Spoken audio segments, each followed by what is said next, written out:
الحمد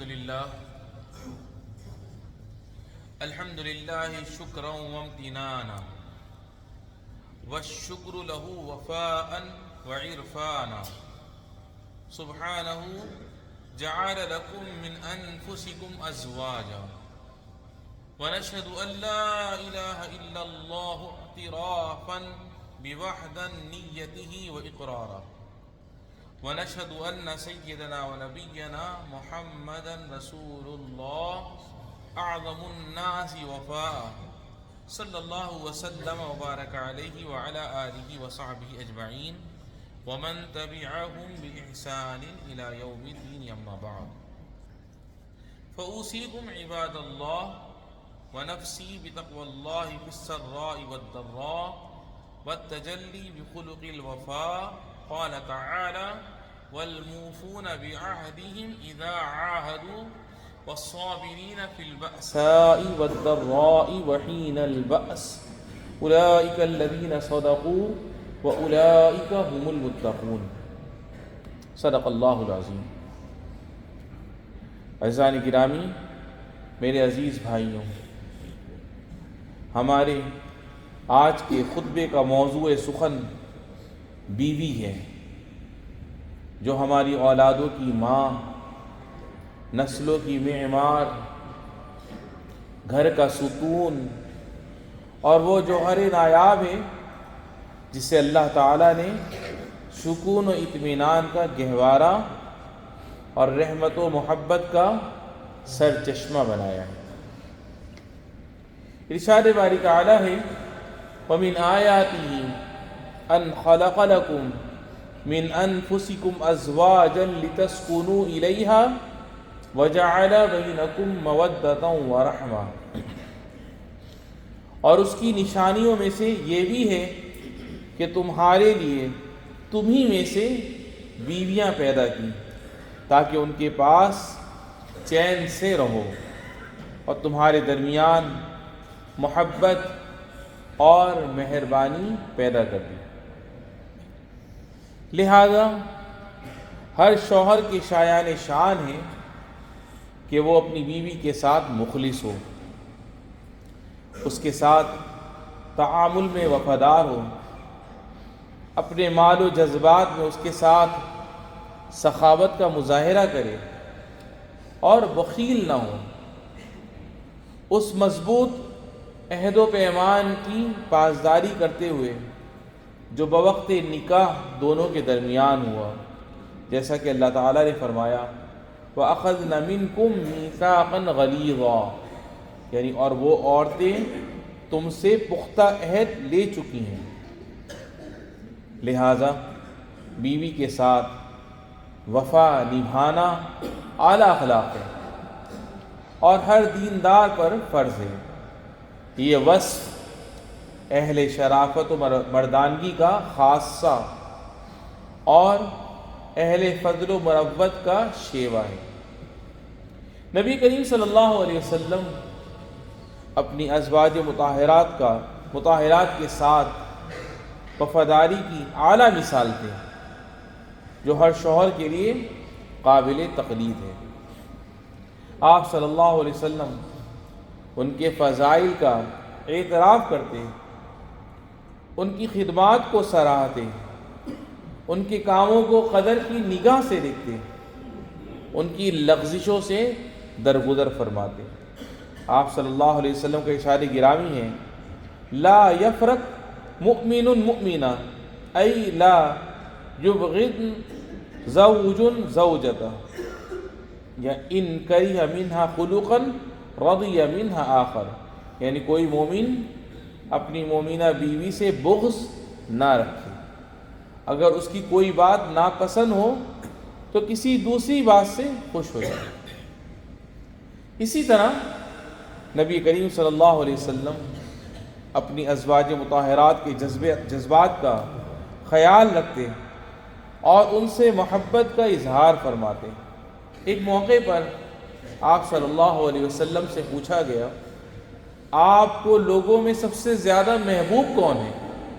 تو آپ علیہ السلام نے فرمایا عائشہ رضی اللہ عنہ۔ تو میرے بھائیوں، کیا ہی اچھا ہو کہ شوہر حضرات اپنی بیویوں کے ساتھ وفاداری میں نبی کریم صلی اللہ علیہ وسلم کے نقش قدم پر چلیں، اپنی بیویوں کی طیب خاطر اور سکون قلب کے لیے ہر ممکن اسباب اختیار کریں، اچھی بات، محبت بھرا تحفہ اور عمدہ رویے سے انہیں خوش کرنے کی کوشش کریں، کیونکہ یہی حسن معاشرت ہے جس کا اللہ نے حکم دیا ہے۔ ارشاد باری تعالیٰ ہے وَعَاشِرُوهُنَّ بِالْمَعْرُوفِ، اور عورتوں کے ساتھ اچھی طرح سے زندگی بسر کرو۔ تو میرے بھائیوں، بعض شوہروں کو ان کا نفس کیسے اجازت دیتا ہے کہ وہ اپنی بیویوں کو ستائیں اور ان کی تضحیک کریں، اور کیسے ان کا دل گوارا کر لیتا ہے کہ وہ اپنی بیویوں پر سختی کریں، انہیں ماریں پیٹیں یا ان سے کنارہ کشی اختیار کریں اور ان کے جذبات، احساسات اور حقوق کو پامال اور یکسر نظر انداز کر دیں۔ کیا وہ نہیں دیکھتے کہ نبی کریم صلی اللہ علیہ وسلم ایک سفر کے دوران اپنی زوجہ کی گمشدہ ہار کی تلاش میں خود بھی رک گئے اور قافلے کو بھی روک لیا؟ کیا غور نہیں کرتے کہ آپ صلی اللہ علیہ وسلم کیسے اپنی اونٹنی کے پاس تشریف فرما ہوتے کہ اپنا گھٹنا مبارک جھکا لیتے تاکہ ان کی زوجہ مطہرہ اپنا پاؤں آپ صلی اللہ علیہ وسلم کے گھٹنے پر رکھ کر بسہولت اونٹنی پر سوار ہو جائیں؟ سبحان اللہ۔ تو میرے بھائیوں، اللہ کے بندوں، آپ کا کیا خیال ہے اس شوہر کے بارے میں جو اپنی بیوی کی کوئی پرواہ نہ کرے، اس کے جذبات کو ٹھیس پہنچائے اور اس کی عزت نفس مجروح کرے؟ حالانکہ یہ وہی عورت ہے جو اپنے والدین کا گھر چھوڑ کر اپنے رب کی کتاب اور نبی کریم صلی اللہ علیہ وسلم کی سنت پر عمل کرتے ہوئے اپنے شوہر کے گھر میں آ بسی، اور اسی بیوی کے ذریعے اللہ تعالیٰ نے اسے عفت و عصمت سے نوازا، مگر پھر بھی وہ اس کی دل شکنی کرتا ہے، اپنے رب کو ناراض کرتا ہے اور اپنی بیوی کے حق میں خیانت کرتے ہوئے کسی ایسی عورت کے ساتھ مراسم قائم کرتا ہے جو اس کے لیے حلال نہیں۔ لہذا خبردار، ایسا شخص رب تعالیٰ سے ڈرے اور اس کے فرمان کو یاد رکھے، وَلَا تَقْرَبُوا الزِّنَا إِنَّهُ كَانَ فَاحِشًا وَسَاءَ سَبِيلًا، اور زنا کے قریب نہ جاؤ، بے شک وہ بے حیائی ہے اور بری راہ ہے۔ میرے بھائیوں، وفا شعاروں، بیوی کے ساتھ وفاداری کا تقاضا یہ ہے کہ شوہر اس کے دکھ سکھ میں شریک ہو اور بیماری میں اس کی دیکھ بھال کرے۔ ذرا سوچئے کہ اس نے دوران حمل اور بوقت ولادت کتنی مشقتیں جھیلی، اپنے بچوں اور شوہر کی خدمت کے لیے کتنی راتیں جاگ کر گزاری، تو آخر یہ کیسی بے اعتنائی ہے کہ کچھ شوہر جب ان کی بیوی بیمار ہو جائے تو اسے نظر انداز کرتے ہیں، یا جب وہ بوڑھی ہو جائے تو اسے طلاق تک دے دیتے ہیں، حالانکہ وہ اس وقت شوہر کی سب سے زیادہ محتاج ہوتی ہے۔ تو کہاں بھٹک رہے ہیں ایسے لوگ راہ وفا سے جو اہل کرم کا شیوا ہے؟ حضرت عثمان رضی اللہ عنہ کو دیکھیے، ان کی زوجہ محترمہ بیمار پڑ گئی تو ان کی تیمارداری اور علاج معالجے کے لیے اپنا سارا وقت قربان کر دیا۔ چنانچہ نبی کریم صلی اللہ علیہ وسلم نے ان کے اپنی زوجہ محترمہ کے ساتھ ٹھہرے رہنے اور ان کے امور کی انجام دہی کے عمل کو سراہا اور انہیں اس پر اجر عظیم کی بشارت دی۔ سبحان اللہ۔ اسی طرح شوہر کی اپنی بیوی سے وفا کا تقاضا ہے کہ اگر وہ ایک سے زیادہ بیویوں کے ساتھ نکاح میں ہوں تو ان کے درمیان عدل و انصاف سے کام لیں۔ ایسا نہ ہو کہ باقی سب کو پسے پش ڈال کر کسی ایک بیوی کی طرف مکمل جھک جائے۔ اللہ تعالیٰ کا فرمان ہے فَلَا تَمِيلُوا كُلَّ الْمَيْلِ فَتَذَرُوهَا كَالْمُعَلَّقَةِ، سو تم بالکل ہی ایک طرف نہ جھک جاؤ کہ دوسری عورت کو لٹکی ہوئی چھوڑ دو۔ لہذا ایک بیوی کی طرف مکمل میلان اور باقیوں کو نظر انداز کر دینا خلاف عدل ہے،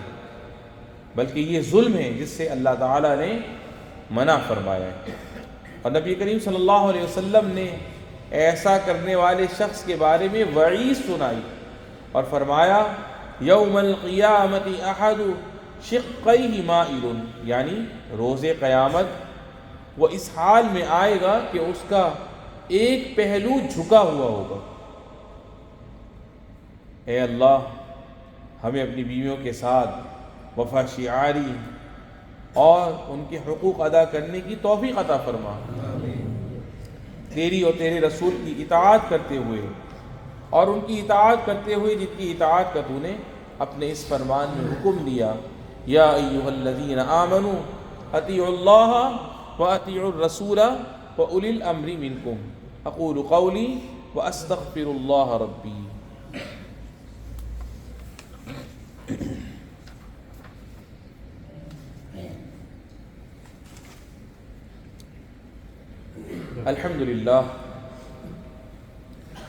الحمد للہ کما یحلیق بجلالہ وعظیم سلطانہ،